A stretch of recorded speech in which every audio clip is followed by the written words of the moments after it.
Alright, sure. Yeah. Thank you, Terence.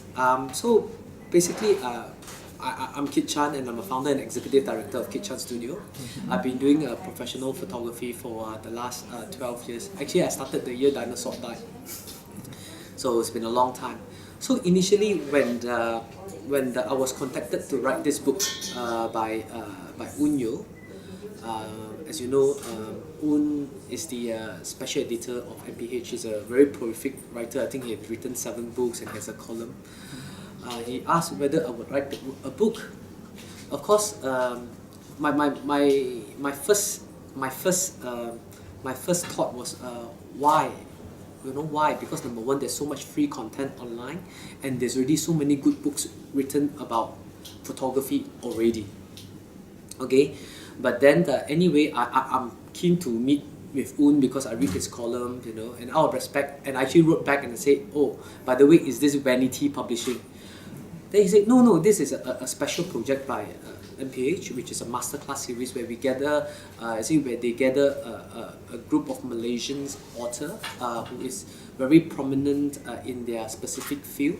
I think some of the authors are like Amber Chia for modeling, Datin Sri Tiara Jaganela for acting, and Jojo Strides, and so on and so forth. And he said it's not Vanity Publishing, and decided to meet. And when I met and I asked him the very same question, you know, why a book? Then he gave me these two response. He said, no doubt there is really a lot of free content online. Number one, he said he agrees, and there's also a lot of good books. But he said there is a void or absence of a book by a Malaysian author for Malaysian. Okay, I say, and meaning? They say, because it's like most of the time when people pick up a book and it's written by a author from America or Great Britain or UK, they say, yeah, it's your culture, you know, it works there, it doesn't work. So basically, my book was actually to kind of like have to take away the lead, you know, so people cannot have easy excuses. And then secondly, he said about free content, and that's exactly this a big problem as well, because there's so many content. Everybody positions themselves as an expert online. So how do you verify that? Even if you can verify that, right, for most people who are starting, they have a lot of questions in mind. And you know what they say, being successful, 50% of the work is done when you ask the right questions. And being starting, there's so many things that's clouding their mind. What is the right questions? So basically, the book was written to ask the right question. It's a step-by-step guide to guide someone, you know. But frankly, if you ask me, as some of us might be aware, the book eventually went on to become the bestseller of the month for Popular, and also it was a bestseller. And it really surprised myself because I really thought it is a very niche book for the Malaysian market. But I was told by many people, including a Malaysian celebrity MC extraordinaire, Datuk Mazil Lokman, he said, in that book is really a story of hope. And I kid you not, okay? If you read the book, you won't go away feeling that, oh, if someone like Kit, you know, like Kit Chan, you know, a moron a bit, you know, can do something with his life, I can do it too. Frankly, my history is a bit kind of a sad side, which actually I'll be sharing shortly. I come from a very, when I was young, I came from a very privileged background. And by 14, everything changes, mostly because of my family financial standing change. As a result of that, my parents got through a very bad divorce as well. And at that point in my life, I was still going to a very good, prominent private school, Sri Chempaka, and that really worsened the situation for myself, because if you really notice, all my friends' parents are either rich, famous, or both. So at 14, there you are, you're lost, you don't know what's going to happen to your life, you know, but everybody looks so sad for life.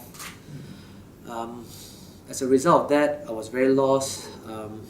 In fact, I tried to take my life, and And actually, this was not shared until I was forced to trace back my steps of this book. And as a result, I mean, I'll cut the long story short, with the grace of God and with many mentors I've met along the way, I managed to do something, we turn out this into something positive.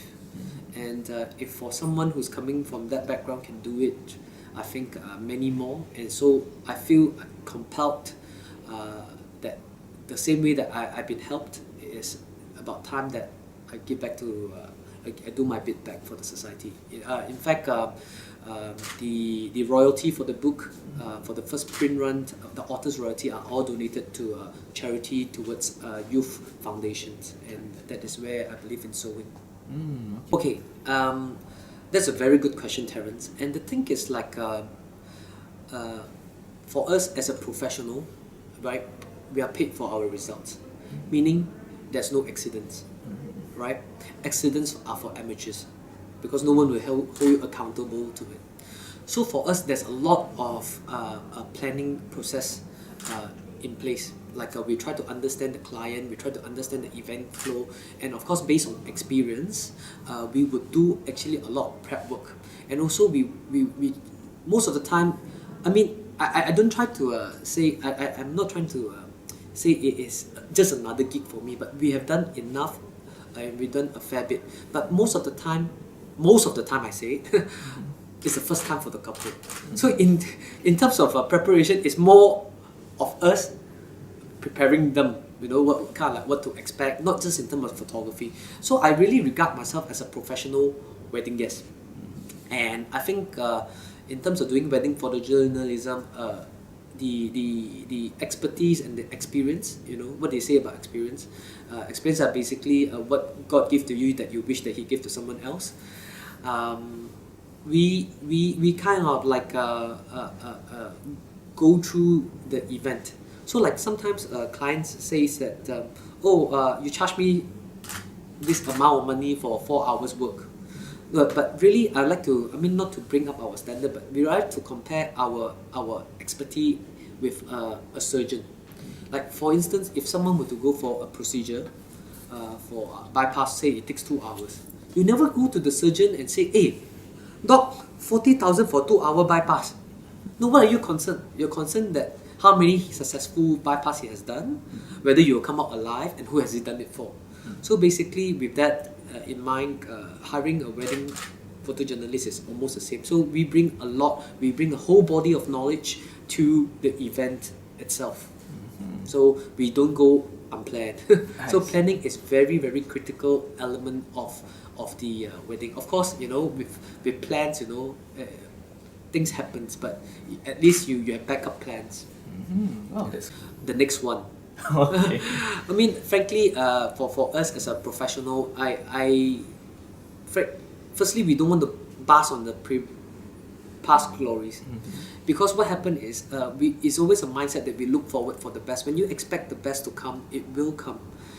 So it's the way that we look at things, you know. I mean, let's say, so what, I have photographed weddings of like Siti Nurhaliza or Maya Karin or in Bellagio and so on and so forth, or British Next Top Model. But what does it do for you? It's only good for your comfort that, okay, you think I do a credible job, but end of the day, you want credible, you want good results for you. Because every client, the next client is the most important one, because they are entrusting I'm talking whether it's a day job, it's a corporate job, that their time and their resources unto you. So I think the most memorable one will definitely be the next shoot that I'll do. It's a very funny question, you know. I get asked if there's one person that really want to photograph, who would it be, right? I would want to photograph my Savior, which is Jesus Christ. But you know, everybody wants to go to heaven, but no one wants to die. So I hope that could wait for a bit. But if there's really one person that I really want to photograph, it would be Jesus Christ. You know. Yeah. I think I am a big believer. If you fail to plan, you plan to fail.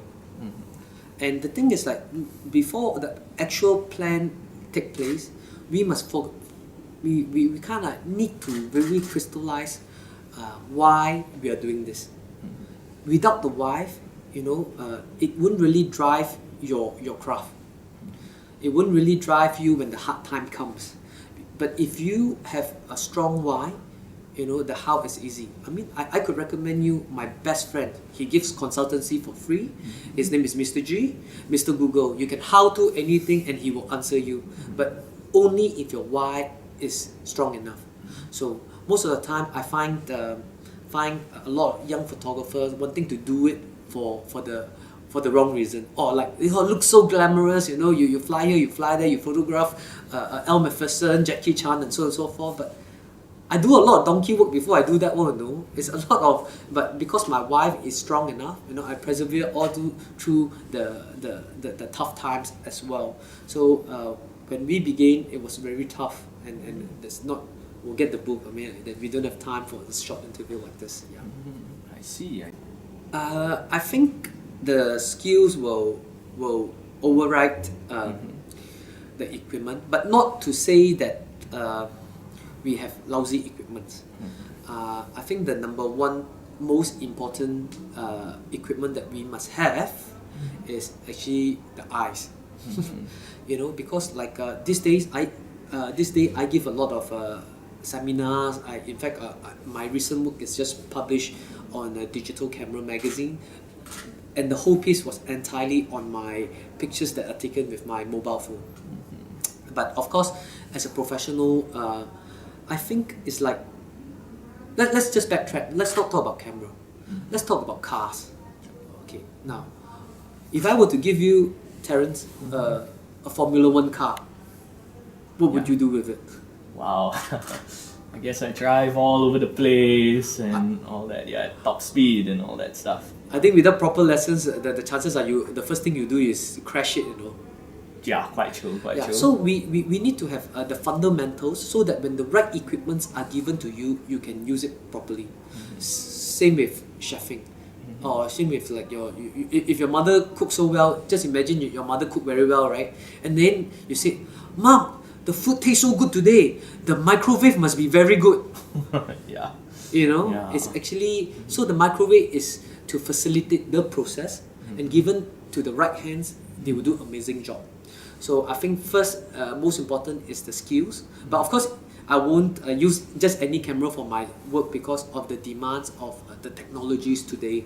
So having good equipment is important, but more importantly is our skills, so that you see, people can take away your equipment, right? You can be stolen, you can be burned in fire, but your skills could never be taken away from you. So that's what makes it a big difference. Yeah, because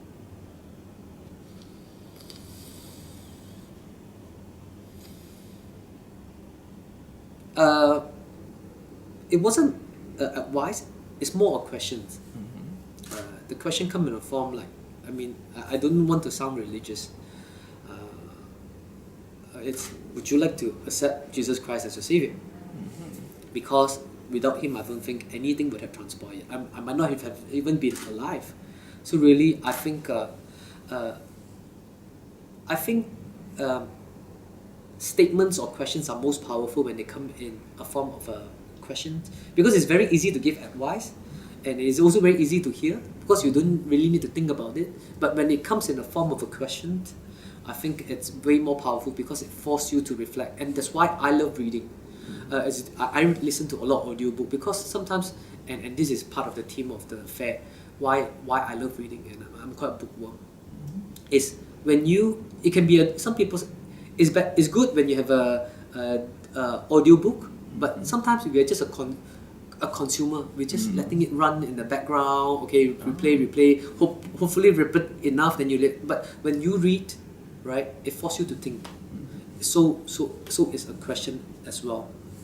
Of course, one of the best advice that I got actually from a book, not like a personal advice, right? Because mentor comes in book, CD, and function. It's actually this. It came from a book called Principle of the Path by Andy Stanley. It says direction, not intention, determine destination. because what it says is actually, you can have good intention. Everybody starts with good intention. I'll be rich, I'll be good looking, I'll be fit, but you look back at life, you end up way off course. But because you need to determine where you're heading and moving towards the right direction, you can be fast, you could be stuck in the jam, you could be slow, you could stay overnight, but you will get there. So I think that's a very good piece of advice. Well, I'm very, very impressed, the amount of books and the amount of crowd you can see, and I think it's very, very well organized. I mean, I've been to BookFest before, but it's good. There's BookFest, there's lots of book, but here we have a lot of things, the fringe benefits. There's a lot of good authors that you're organizing. I know Amber Cha is coming, Dato' Zaid Ibrahim as well, Datin Patuga Marina Mahathir. I think this, apart from that, there's a lot of side activities that making this BookFest fantastic, and I think that it provides a lot of value, it brings a lot of awareness to the participants, and I think this is a great BookFest. Okay, yeah.